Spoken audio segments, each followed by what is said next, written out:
Okay तो देखो T series की भूल भुलैया 3 को देखने के बाद मुझे ऐसा लग रहा है कि टी सीरीज इस आईपी को इंडिया की फास्ट एंड फ्यूरियस बनाना चाहता है, जहां मंजुलिका के कैरेक्टर को सेंटर पॉइंट पे रख के ऑडियंस को माइंडलेस कहानियां दिखाई जाएगी एंड एट सम पॉइंट जो भी लोग रीसेंट भूल भुलैया एंजॉय कर रहे हैं उन्हें ये फील होगा कि ये आईपी अपने फर्स्ट पार्ट तक ही सही थी। भूल भुलैया 3 को देखने के बाद मुझे ये भी लगा कि इसकी जगह अगर मैं पुनीत सुपरस्टार की जानवरों की टट्टी गाने वाली वीडियो देखता तो शायद मेरा ज्यादा एंटरटेनमेंट होता। देयर आर सम रीजंस जिसकी वजह से भूल भुलैया 1 का जो करिश्मा है वो भूल भुलैया 2 या भूल भुलैया 3 अचीव नहीं कर पाए हैं। Let's talk about that. Point number 1, authentic world building. इस फिल्म में आप जो भी हवेली के सीन्स देखते हो वो काफी ऑथेंटिक फील होते हैं। इसका क्रेडिट जितना प्रोडक्शन डिजाइनर को जाता है उतना ही इस फिल्म के सिनेमाटोग्राफर और कलर ग्रेडिंग डिपार्टमेंट को भी जाता है। जिस तरीके से इस हवेली को कैमरा में कैप्चर किया गया है उसकी वजह से कहीं पे भी फिल्म में जो लोकेशंस है वो नकली नहीं लगते। इवन उनकी कलर ग्रेडिंग पे भी खास ध्यान दिया गया है। वेराज इन भूल भुलैया 2 एंड भूल भुलैया 3 आप हवेली देखो या कोई और सीन्स देखो वो काफी आर्टिफिशियल फील होते हैं। उसमें जो भी हवेली के पार्ट दिखाए गए हैं वो सब काफी वाइब्रेंट है कलर में और बहुत ग्लॉसी है, इसीलिए ये फिल्म देखते टाइम मुझे इनकी वर्ल्ड बिल्डिंग काफी आर्टिफिशियल लगी। पॉइंट नंबर 2,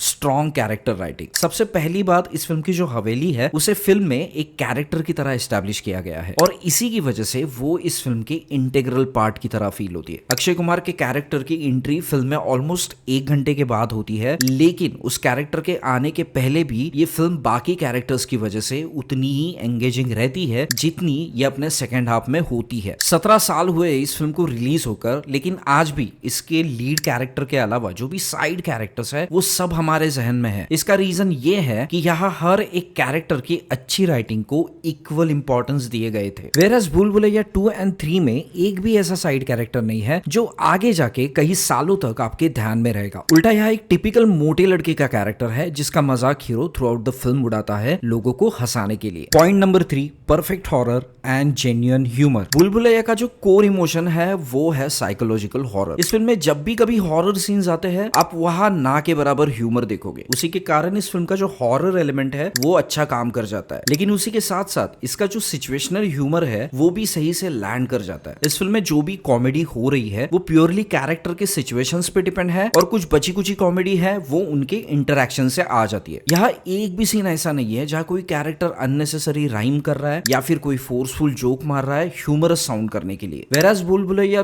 2 और भूल भुलैया 3 में आप जो भी ह्यूमर देखते हो वो सारा का सारा फोर्स्ड फील होता है। फॉर एग्जांपल, डोनाल्ड ट्रंप के ट्वीट और चुड़ैलों के फीट हमेशा उल्टे ही होते हैं। इवन इस फिल्म में भी छोटे पंडित जैसे आइकॉनिक कैरेक्टर को लेके बर्बाद कर दिया। इनके मेकर्स को यहाँ ह्यूमर क्रिएट करने के लिए पॉप कल्चर का रेफरेंस लेना पड़ता है। तो आप सोचो यार इनके पास आइडियाज की कितनी कमी है। ऑल्सो भूल भुलैया 2 में स्लैपस्टिक के नाम पर इन्होंने जो भी कॉमेडी दिखाई है भाई उससे हंसना कम और हमें रोना ज्यादा आ जाता है। पॉइंट नंबर 4, दी अक्षय कुमार मैजिक। देखो ये एक एस्पेक्ट ऐसा है इस आईपी का जो कोई और एक्टर रेप्लिकेट नहीं कर सकता। We all have to agree कि अक्षय कुमार का जो कॉमिक टाइमिंग है उसके आसपास भी कार्तिक आर्यन नहीं है। इवन फिल्म में जहां भी सीरियस सीन्स है वहां भी अक्षय कुमार अपना एक्ट एकदम टॉप नॉच रख रहे हैं। Whereas in Bhool Bhulaiyaa 3 we have seen Kartik कुछ सीन में अक्षय कुमार को ही कॉपी करने की कोशिश कर रहे हैं और वो भी उनसे ढंग से की नहीं जा रही है। Point number 5, directors touch. भूल भुलैया 1 में अगर सबसे ज्यादा इंपैक्टफुल एक्ट किसी का था तो वो है Vidya Balan. There are some scenes जहां सडन शिफ्ट होता है मंजुलिका और विद्या के कैरेक्टर के बीच में। अब उस एक्ट के लिए विद्या के साथ साथ इक्वल क्रेडिट मिलना चाहिए प्रियदर्शन सर को जो कि उस फिल्म के डायरेक्टर है। कई बार वो डायरेक्टर होता है जो एक्टर को एक दिशा देता है कैरेक्टर समझने के लिए और उस कैरेक्टर को अच्छे से डिपिक्ट करने के लिए। अब इसका मतलब ये नहीं है कि विद्या बालन कैपेबल एक्टर नहीं है, लेकिन भूल भुलैया 3 में उनका एक्ट काफी सब ऑप्टिमल फील होता है। जबकि इस फिल्म की जो डायरेक्टर है अनीस बाज़मी जिन्होंने पास्ट में कई अच्छी फिल्में बनाई है। फॉर एग्जाम्पल भूल भुलैया 1 का बेड उठाने वाला सीन आप आज भी देख लो, उसका हॉरर आज भी फील होता है। वेयर सेम सीन भूल भुलैया 3 में रिक्रिएट किया गया and it fails to create that impact. तो कभी ये कहना चाहते हैं कि एक एक्टर की अच्छी परफॉर्मेंस में उसके डायरेक्टर का भी एक सिग्निफिकेंट कंट्रीब्यूशन होता है। सो दोस्तों ये थे मेरे पॉइंट जिसकी वजह से मुझे ऐसा लगता है कि यार ये लोग ना कितनी भी फास्ट एंड फ्यूरियस